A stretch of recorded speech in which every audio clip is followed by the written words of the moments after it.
Hello, welcome everybody. My name is Danette and this is No Segues. Today I am sitting down with Electra Telesford. She is from Brooklyn.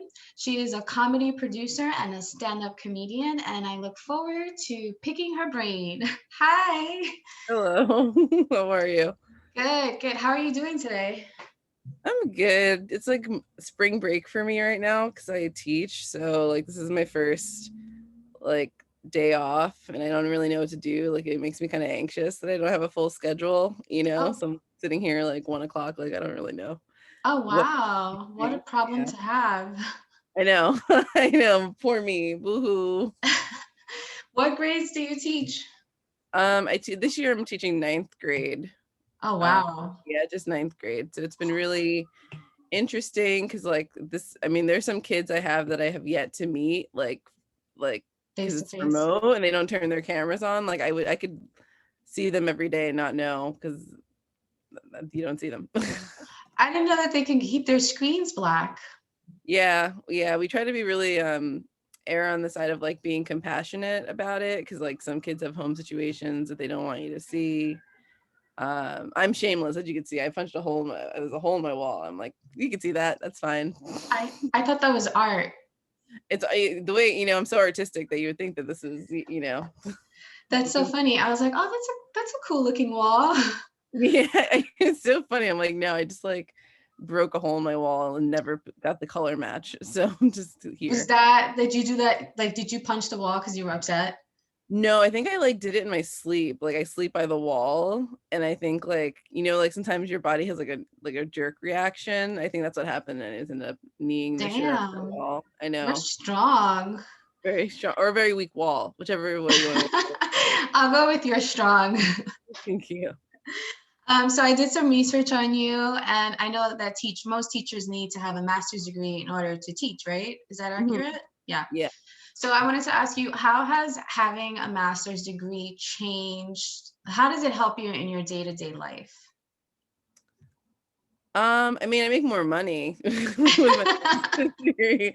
I make more money, and the kind of program I was in was like a really good program. So, it was at LIU, and they have like a really strong practice of like culturally responsive teaching. So we spent a lot of time talking about like race and equity. So I think I learned. I don't think this is the case in every master's program, but I would say my master's program helped me my day to day just to like see other people's perspectives and to realize that like there's like a lot of inequity in our world. Yeah, I noticed that in your stand-up you talk about social issues, and I know that, comedy people like to keep it light, and, you know, someone like Dave Chappelle is a person that speaks about social issues and he makes it funny. Do you Mhm. find joking about social issues like hard because so many people are unaware and you have to like basically educate them, but at the same time make it funny? Yeah, that's so funny. I think yes. I would say no only because like naturally this is where my mind goes. Like you're a comic too, so like your mind is responsible for so much of it, just like having the idea. Um, so I think that like sometimes I've been in rooms where like, oh, this crowd is not here for any of this, like, and that's usually like younger crowds or like, depending on actually no, a lot of Gen Z people are very like woke, and so they appreciate it, but I feel as if it's a little bit difficult sometimes if I'm not feeling confident about what I'm about to say, like if I'm not in the mood to tell the joke, then it can come off more aggressive or more, you know what I mean, than what I really was intending. When it hits really well. And that's because like it's more about the headspace that I'm in when I'm telling it. Um, but I also just try to remember like I always wonder with my jokes or with jokes period, like what are you trying to say and like who is at the receiving end of that joke. So whenever I do like social jokes, it's just making sure that I'm not punching down, or like offending people who already have so much like oppression. How do you make sure you're not punching down? Because sometimes I know that instinctually it's people understand it faster when you're punching down because that's what they do on the regular base, or it's an Mhm. assumption that they're doing that on a regular basis. Um, like I have an Asian brother, but I don't I don't go around saying I have an Asian brother. I just have him. He's just my brother. And Yeah. sometimes I'll make Asian jokes. Hmm. And because in my head, I have the right to tell an Asian joke because I grew up in an Asian family.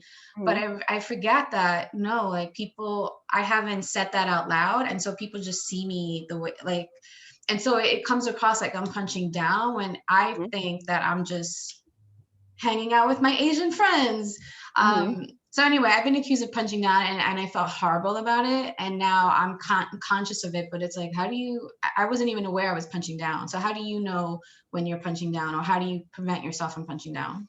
I think that's definitely like a reflection thing. Especially, it's really funny they bring up like the anti-Asian stuff or punching down with Asian people, because all the things that have happened recently has made me be really reflective about some of the jokes that I was saying. And not that I think they were like the worst or like super like anti-Asian in their sentiment or anything like that, but it was just like so cheap that it wasn't worth saying, if that makes sense. So like it was like, this is not, this is not really saying anything substantive.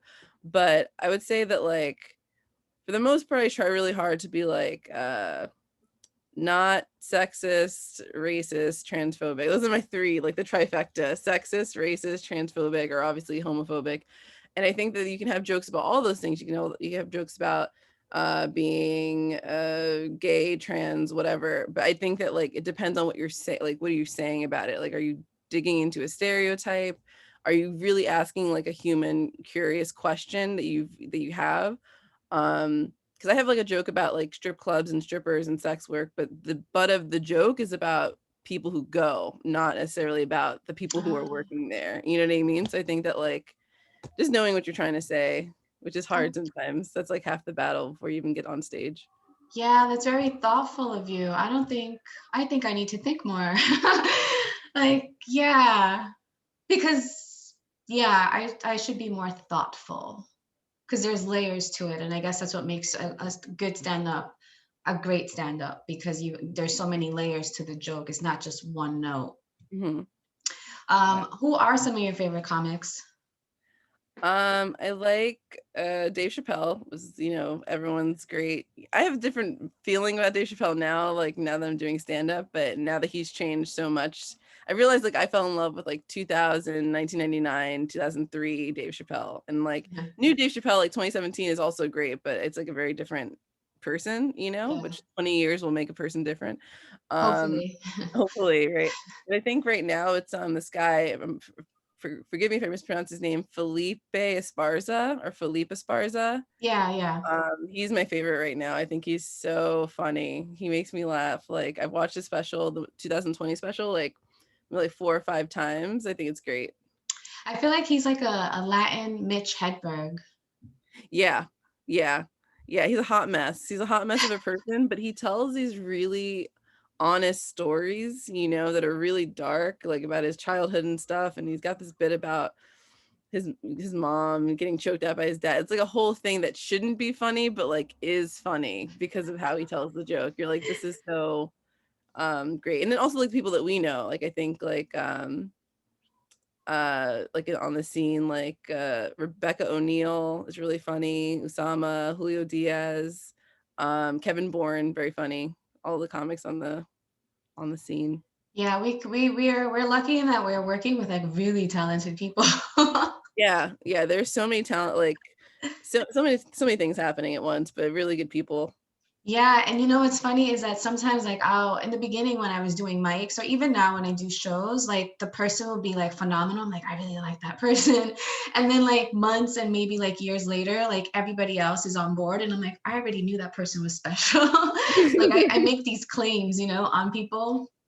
No, it's true because like I mean I think like there's like a certain level of like high schoolness that happens on the comedy scene, and like sometimes people will kind of corral or like be on one person, and then there's like other people who are totally doing amazing things or really working on something really cool, but they're not getting any attention. So I appreciate you. Yeah, yeah. I wanted to ask you, so this pandemic sucks I mean, it's awful. That's where I'm at. How have you been taking care of yourself? We're a year in. Hmm. I have been making a greater effort to take care of myself. Um, so it's so funny, like just thinking about the different stages of the pandemic. I think a lot of us went through like similar stages. Like the first month, we thought it was gonna be over in 2 weeks, so you just kind of took it as like a mini vacation. And then like May hit or like mid-April, and you're like, oh, this is going on forever. So I need to stop drinking because I was drinking so much in the beginning of the pandemic when I thought it was going to be like a week or two. And then I started going on walks. So that was a way that I took care of myself. Right now, I honestly am just trying, I've been doing a 5-minute gratitude journal. So a full disclosure, I've got anxiety. I've got like pretty bad anxiety and depression. Not depression, not as bad, but my anxiety is really bad. So I've been really focusing on gratitude as my way of self-care, and like trying to like form better habits around like eating and food and stuff like that, because diet has a huge impact on your emotional well-being. It does, yeah. I'll make this confession on YouTube. I've been feeling, and don't get scared, I'm fine, but Mhm. I've been feeling suicidal. I know your eyes popped open. I'm fine, but the thoughts have creeped up, and I'm like, what the hell is happening? And obviously, I'm a woman of faith and I practice all kinds of things, but it's been creeping in, and I started to like wonder, like, who am I speaking to? What's going on in my life?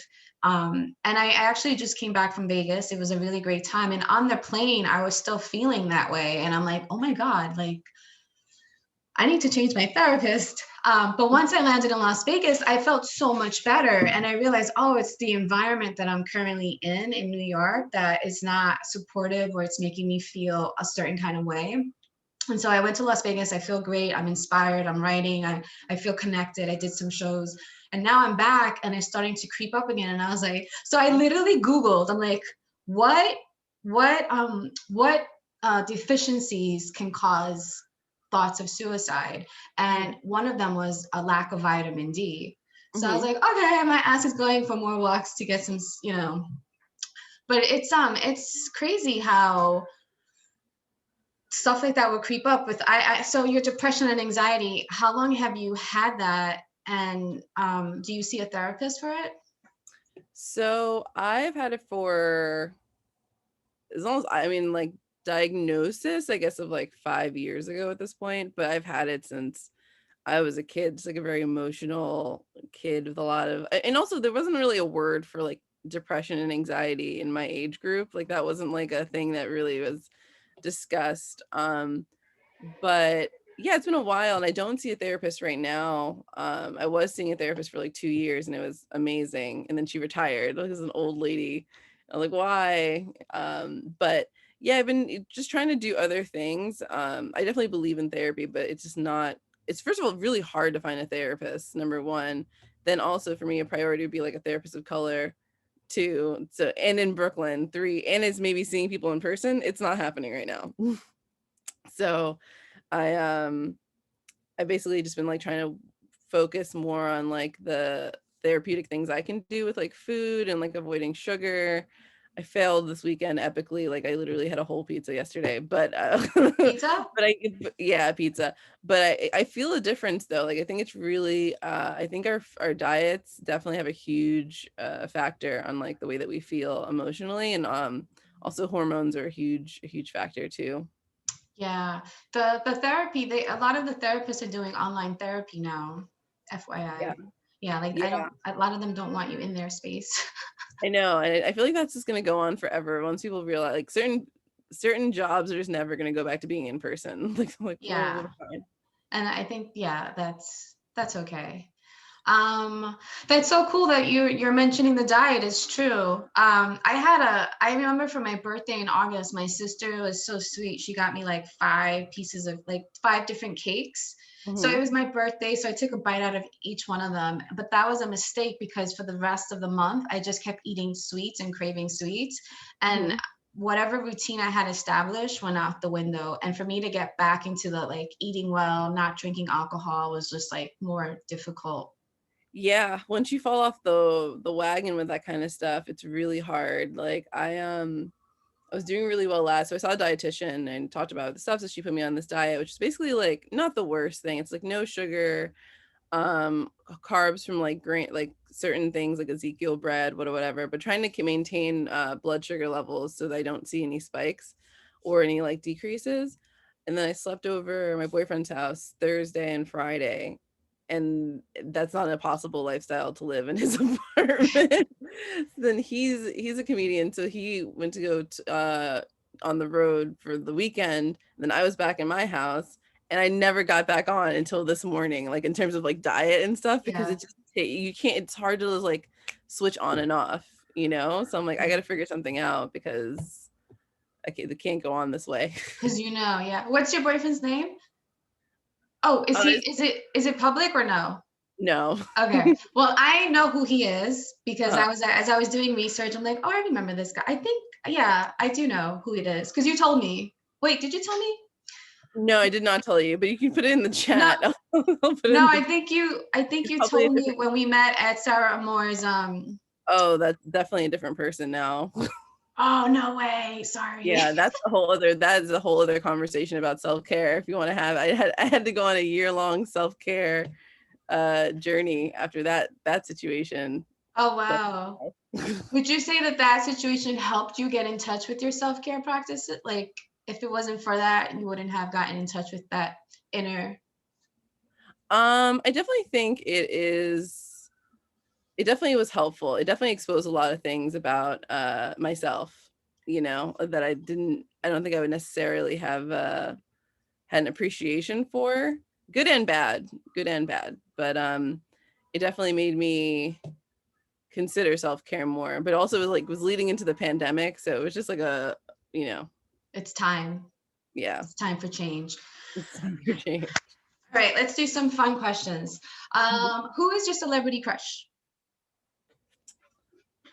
Oh man, celebrity crush. I have to say, Damson Idris. I don't know his name. He's the main actor in Snowfall. Okay. British guy, so he's amazing. Also this other guy, Kofi Sabiri, he's in Clean Sugar. These are like actors. Yeah.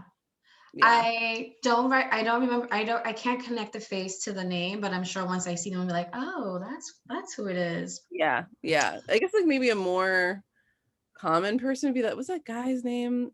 Tom Hardy? Did I make that up? No, that's a great,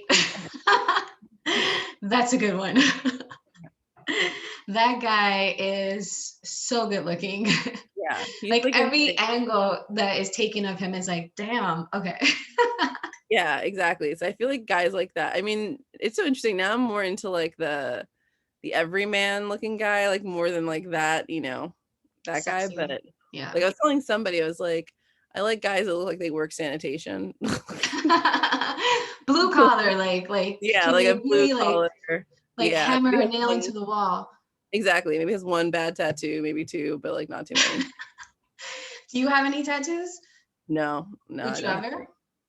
No, it's not really my thing. No. But I like other people's tattoos. But for me, it's Yeah. just I can never think of something I want on my body for like that long. Same, Forever. same. I think it took me like 6 months to figure out what I possibly wanted on my shoulder. And I was like, yeah, this is not gonna be a good thing. Did you get it though? No, I didn't. It took me so long, and then I was just by that time yeah, no, it's not for me.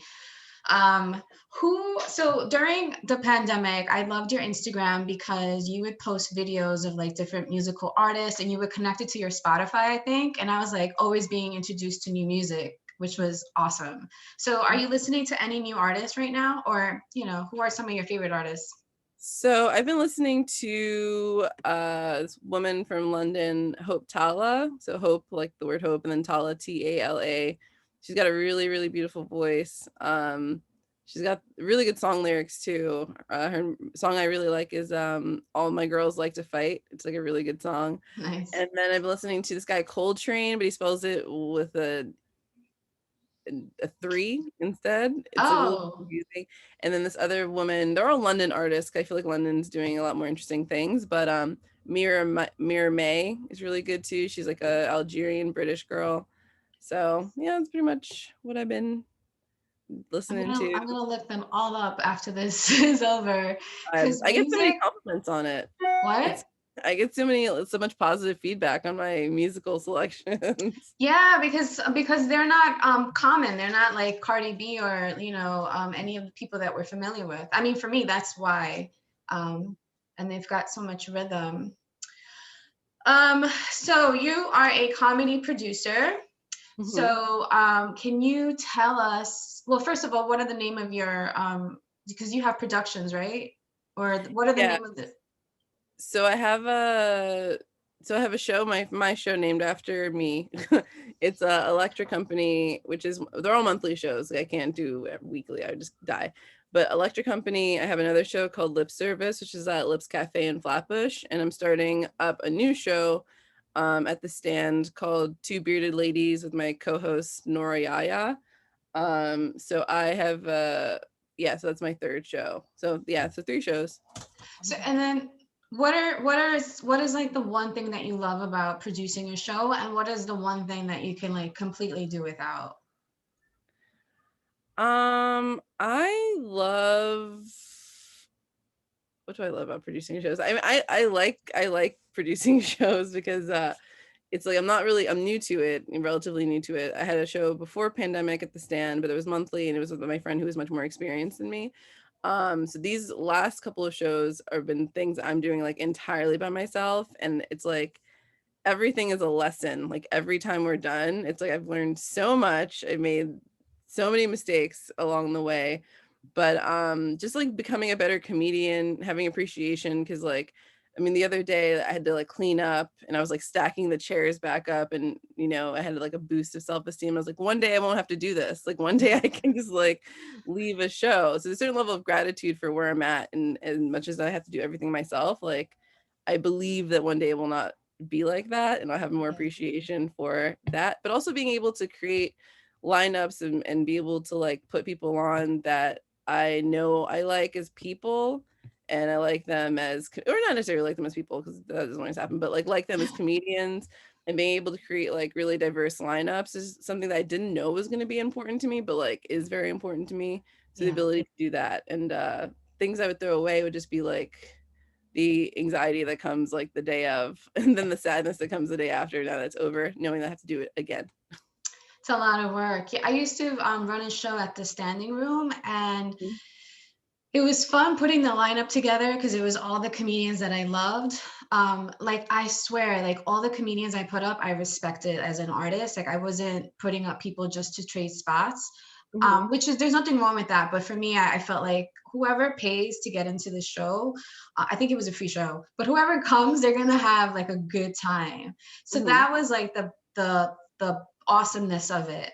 But yeah, the shitty part was just like promoting it, like having to reach out to the comics if somebody showed up late, or like yeah, just like I think for me it was just more like making sure people would show up. That was like the most anxiety inducing, Yeah. because you want people to be there and the lineup is tight, but it's like who's going to show up in like December on a Tuesday? Yeah, yeah, no, and then the trading spots thing is super interesting to me because like I didn't know that was a thing. Like I didn't know until really recently that that was a thing, and I just feel like there's so many people, like there's only so many spots on the show. Now that I've got these 3 shows, we only do like 5 comics. That's like 15 people monthly, right? But like think about how many comedians there are, and it's like really overwhelming. And then like, someone might be booking you and you're like, are they booking me because I have this show?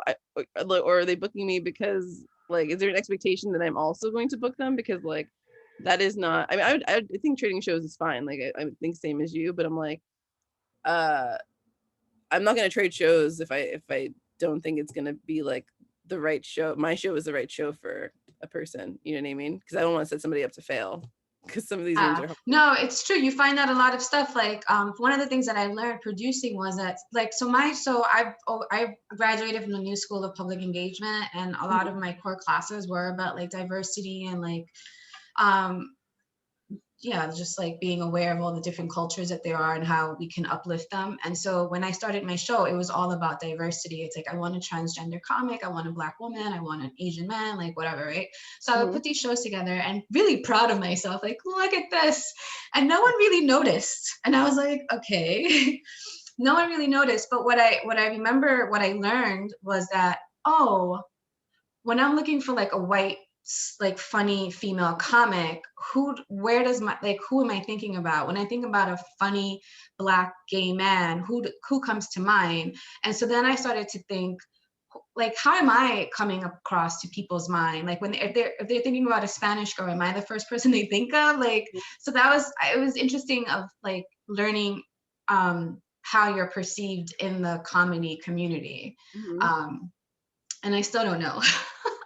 Yeah, no, that is like a very real thing. I get into so many conversations about this with like a lot of the Black female comedians, you know, because like there's not that many of us, you know, and it's like sometimes it's like if you don't feel like if they're looking for a particular kind of Black female comedian, like they're not gonna call me. And I think that's something I had to like, you know, uh had to realize because like sometimes people's minds are kind of banking on stereotypes too. You know what I mean? Where it's kind of like, you know, if they're thinking about a particular thing, like I like pride myself on the diversity aspect of it, but it's more so just like I had this conversation with this white female comedian. She said something really interesting. She's like, we were talking about a lineup that had 7 white women on it. And it was like it was like for Women's History Month. And everybody on the lineup was white.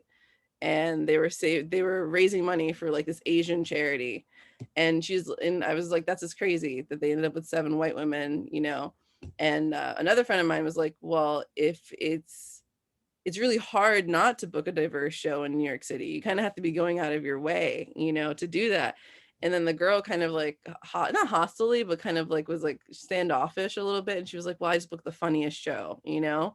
And I think if you're booking the funniest show, a lot of times it will end up being a diverse show because you're pulling from all different kinds of experiences, you Yeah, know? I mean, that's what diversity is, right? It's just a different perspective, like Yeah. a man that's in his 50s and a woman that has children. Like, those are two different perspectives. It doesn't have to be that, you know. Yeah, I think the yeah, it's interesting. I did notice that though, for me, when I was booking my show, whenever I would ask a Black female comic to come through, there was always some sort of hesitation because they felt like they didn't want to be the token Black woman. And it was kind of like, my attitude was like, I'm not asked, it's not that I need you to be a token Black woman. It's just like, you have a perspective that no one else on this lineup has.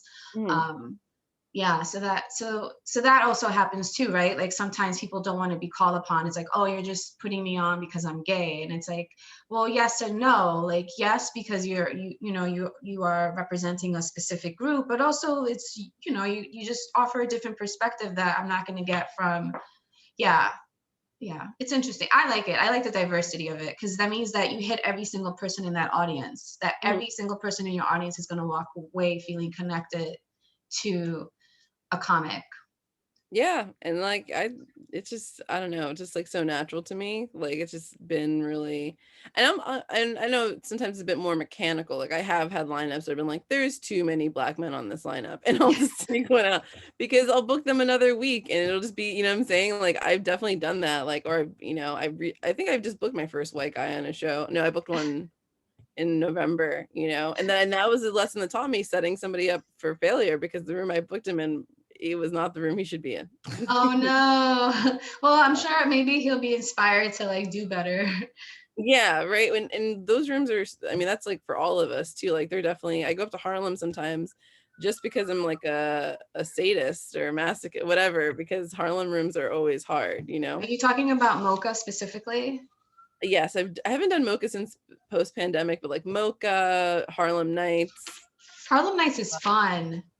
Harlem Nights can be fun. Harlem Nights sometimes is like, if there's too many basketball games playing, you're asked out. Yeah. I like Harlem Nights a lot because I have no choice but to keep it real. Yeah. They will not tolerate my superficiality. Yeah, they want something authentic and they want things to be entertaining. And I think it's such an interesting difference between like Black rooms and white rooms. Like the requirements overlap for sure, but like they want to be entertained. They don't want to just listen to you. They want to be entertained. Yeah. I understand that. You have a bit that I saw on YouTube that's super funny. It's about dogs and how they have 100 different senses. Oh yeah, I forgot about that. Yeah. That was really good. I liked it. So do you still have your dogs? I do. I do still have two dogs. They are annoying. How long have you had them? Wow. So I got 2014, so 7 years now. Okay. Yeah, August, it's April 2nd will be 7 years I And had have them. they helped you through this pandemic? They have, right? Like that's obvious. Or I mean, I guess like not really.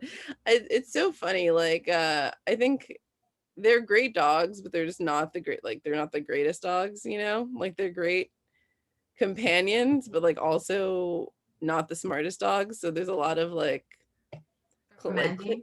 a lot of, yeah, they're just not the brightest. I wonder if they would say the same about you. I know, I know. I feel like flat. Like, One is amazing, but he's such a follower. He follows the other one into doing stupid things. I'm like, I know you're smarter than this, that's you so know? sweet. I saw your video about dogs. I'm like, I should get a dog. And I literally, after I saw that clip, I was like, I've been thinking about getting a dog, but I also told you I've been feeling these really dark feelings, and I'm like, I should get a dog. Yeah. But I know that there's so much work, so that's always been my hesitation. I think knowing the breed is really important. Like I think like knowing, even if it's a mixed breed, it kind of does give you some indications about their personality for sure. And then I think like if you have a lot of dog experience, then you could get like an older dog. But if you don't, like I think a puppy is always better. That's good 'Cause advice. puppies are really, because you can train them the way that you want them to be trained. Versus like we got these dogs, they were adult dogs. That was the other thing. This was our first time getting dogs that were like adults, and they come in with their own set of like, Yeah, they have yeah, they they're have like a, habits. yeah. So, but dogs are not bad though. I mean, they're good. Do you like cats? I have cats as well. Yeah. Mhm. How many cats do you have? Um, I have one cat, but there's two cats that live here. Oh, because I- you live with roommates. yeah. So there's How, like, yeah. so how many cats are in the house? There's 3 cats in the house. Oh, wow. Yeah. It's a cheaper by the dozen. I don't know. I don't know kind of This, reference. yeah.